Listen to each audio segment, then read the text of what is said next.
This video is sponsored by SPO Digital Marketing. Join SPO Digital Marketing work from home opportunity, mobile based part-time job, perfect for student, homemaker and job seekers.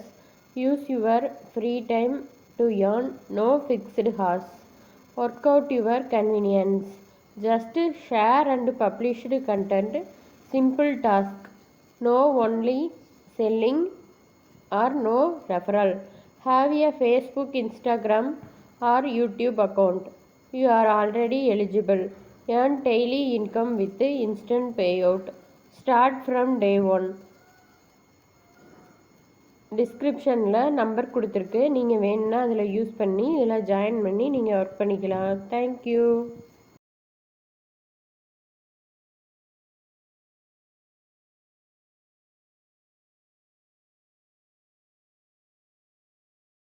Skip பண்ணாதீங்க, பெரிய தப்பு. தினம் 300 ரூபாய் சம்பாதிக்க அரிய வாய்ப்பு. Instagram, Facebook பயன்படுத்த தெரிந்தால் போதும். Content post and content publishing மூலமா தினம் 300 ரூபாய் சம்பாதிக்கலாம். இந்த வேலை செய்ய 5 நிமிடம் போதும். Work training support, group communication support, all language customer live chat support, முக்கியமா சொந்தமா ஒரு பிசினஸ் ஸ்டார்ட் பண்ற அளவுக்கு உங்களால கற்றுக்கொள்ளவும் முடியும், சம்பாதிக்கவும் முடியும். இந்த வேலை வாய்ப்பு வழங்குவது 5 வருடத்திற்கு மேல ரன் ஆகிட்டு இருக்க நம்ம தமிழ்நாட்டு company school of business organization private limited. மேலும் விவரங்களுக்கு டிஸ்கிரிப்ஷன்ல கொடுத்திருக்க நம்பருக்கு வாட்ஸ்அப் பண்ணுங்க.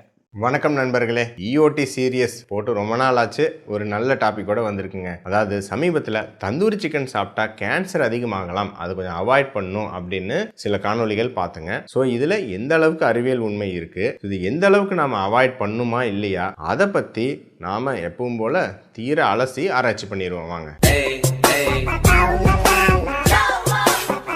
எனக்கு ஒரு உண்மை தெரிஞ்சு ஆகணும் சாமி.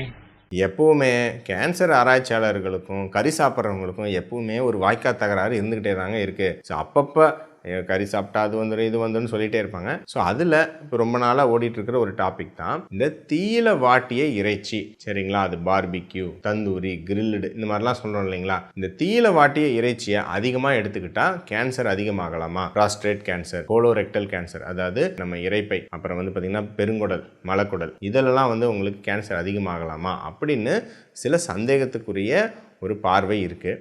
ஸோ இது எதனால் இப்படி சொல்கிறாங்க, எந்த அளவுக்கு இது ரிஸ்க் அதிகம் ரியல் லைஃப்பில், அதை வந்து நம்ம டீட்டெயிலாக பார்த்துருவாங்க. ஸோ நம்பர் 1, உங்களுக்கு இறைச்சியை டைரெக்டாக தீயில 150 டிகிரி செல்சியஸுக்கு மேலே வாட்டி அதை சாப்பிடும்போது இந்த தந்தூரி, கிரில்லு, பார்பிக்யூ இதெல்லாம் வந்து பார்த்திங்கன்னா 2 வகையான காம்பவுண்ட்ஸ் உருவாகலாங்க. நம்பர் 1 பார்த்திங்கன்னா ஹெட்ரோசைக்ளிக் அமீன்ஸ் அப்படின்னு சொல்லுவோம், அது வந்து உருவாகலாம். 2வது பாலிசைக்ளிக் அரோமேட்டிக் ஹைட்ரோ கார்பன்ஸ் அப்படின்னு சொல்லுவோம், இந்த HCA, PAH இந்த காம்பவுண்ட்ஸ் வந்து உங்களுக்கு இறைச்சியை இப்படி வாட்டும் போது உருவாகலாம். அது எங்கே இருக்கும் அப்படின்னு வந்து பார்த்தீங்கன்னா, இந்த இறைச்சி வந்து உங்களுக்கு இந்த மேலே இந்த கருகி இருக்கும் இல்லையா, இந்த மாதிரி இந்த தந்தூரி போர்ஷனில், அதில் வந்து இந்த காம்பவுண்ட்ஸ் வந்து இருக்கும். ஸோ இது வந்து உங்களுக்கு ஏதாவது கேன்சரை உருவாக்குமா அப்படின்னு ரொம்ப நாளாக ஒரு சந்தேகம் ஆராய்ச்சியாளர்களுக்கு இருக்குது. எலிகளில் இதை வந்து ஆராய்ச்சி பண்ணி பார்த்துருக்காங்க. அதில் வந்து எலிகளுக்கு இந்த காம்பவுண்ட்ஸ் எல்லாம் கொஞ்சம் கொடுத்தா உங்களுக்கு சில வகையான கேன்சர்லாம் அதிகரிக்கிறதா ஆராய்ச்சிகளை தெரிய வந்திருக்கு. அப்படின்னா முடிஞ்சு போச்சு இல்லை பாஸ், அவ்வளோதான், நீங்கள் கன்ஃபார்மு அவ்வளோதான், தந்தூரி சிக்கன் சாப்பிட்டோம்லாம் செத்தான் அப்படின்னு நீங்கள் மனசில் நினைக்கிறீங்களா?